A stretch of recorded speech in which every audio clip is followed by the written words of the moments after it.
como podemos ver, el potro está chequeando esta vaca que está en su proceso de celo para proceder a inseminarla.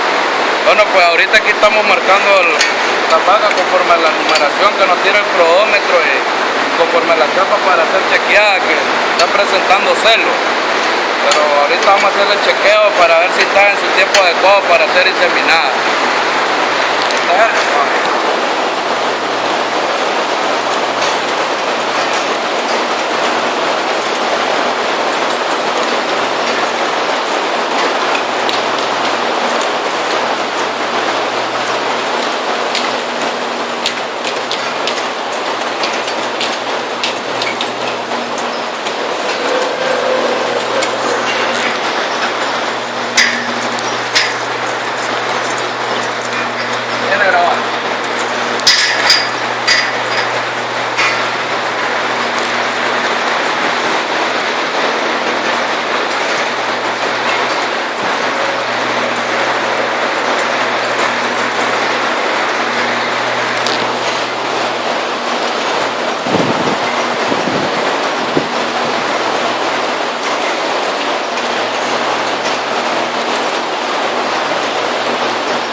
Bueno, pues aquí nos encontramos con la vaca que vamos a demarcar.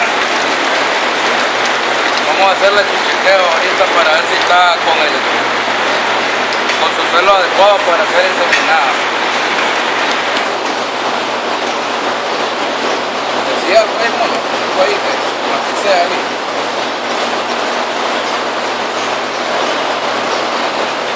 Aquí tenemos un promedio de 1500 vacas que estamos trabajando con mi compañero.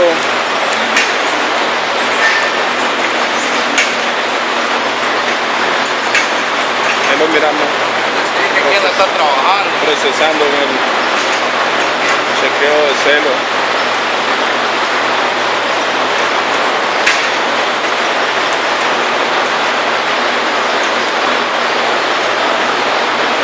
De aquí, de acá.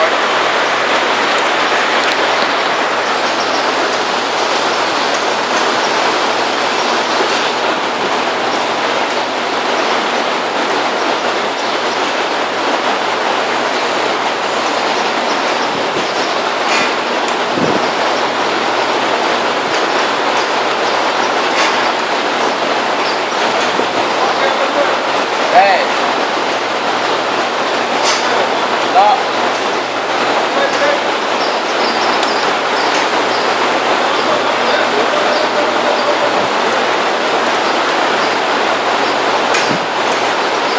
¿Cómo está, potro? Tenemos problemas aquí, parece que la vaca no está en su tiempo adecuado.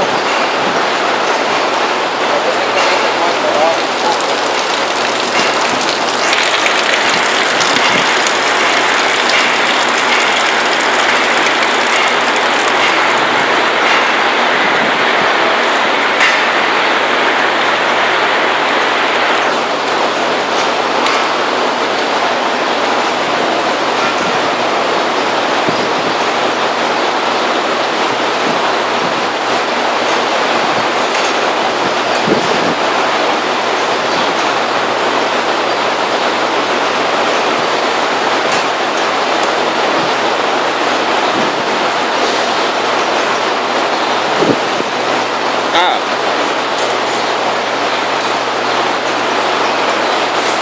Buena. Bueno, esta es una vaca que no hizo descarga, pero sí está en su gestación. Tiempo, ya acaba de pasar su tiempo, pero bueno, ya pasó su tiempo, su periodo de descarga, pero todavía aún se puede terminar. Y pues ahí le tenemos un par de deditos ahí más al rato.